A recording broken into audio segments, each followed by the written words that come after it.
Inilah Injil Yesus Kristus menurut Santo Lukas. Dimuliakanlah Tuhan. Pada waktu itu pergilah Yesus ke bukit untuk berdoa, dan semalam-malaman ia berdoa kepada Allah.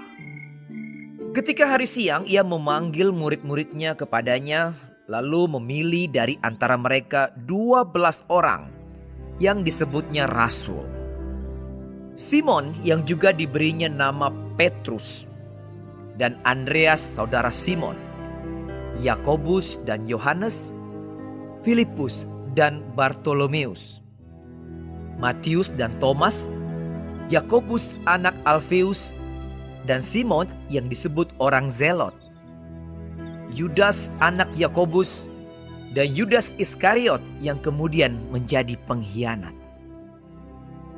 Lalu ia turun dengan mereka dan berhenti pada suatu tempat yang datar.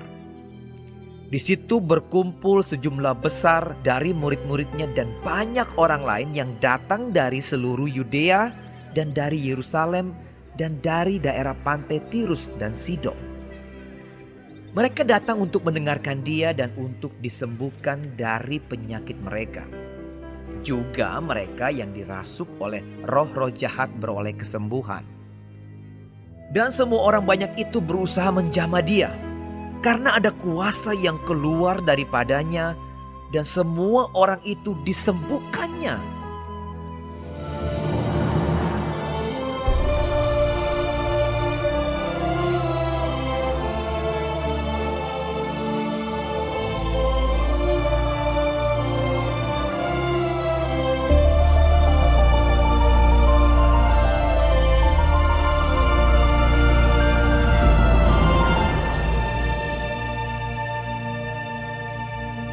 Demikianlah Injil Tuhan.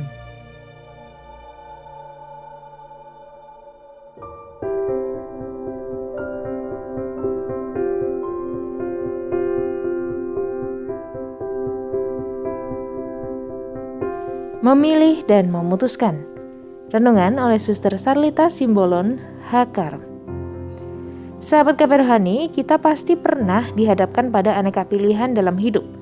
Bahkan pilihan yang memiliki konsekuensi dan dampak bagi orang di sekitar kita. Untuk menentukan pilihan itu, kita harus melihat segala konsekuensi dan kemungkinan dari setiap pilihan. Mengambil keputusan adalah suatu tindakan yang seringkali tidak mudah dilakukan, walaupun keputusan itu kelihatannya sederhana. Oleh karena itu, banyak orang tidak mau mengambil keputusan karena takut menghadapi resikonya.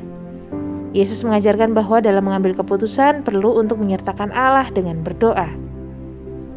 Yesus yang berdoa semalam-malaman di atas gunung sebelum memilih 12 rasulnya menunjukkan kepada kita betapa pentingnya berdoa sebelum menentukan pilihan. Setelahnya, Yesus menyembuhkan orang-orang yang sakit dan mengusir roh-roh jahat. Yesus menunjukkan tugas dan tanggung jawab seorang murid. Dalam pelayanan Yesus bersama para murid, banyak orang percaya dan sembuh. Kuasa Tuhan terjadi dan mereka yang menjamahnya jadi sembuh seketika.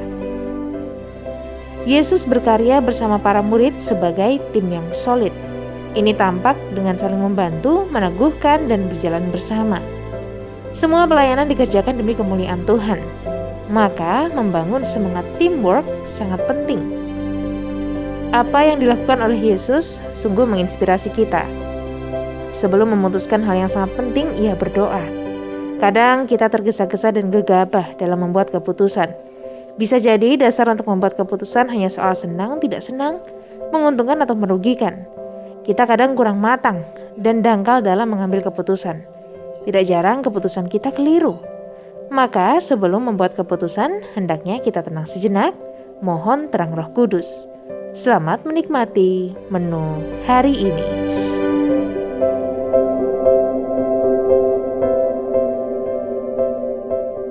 Renungan juga bisa Anda baca selengkapnya di KP Rohani edisi bulan ini. Dengarkan juga renungan ini di radio.karmelindomedia.com.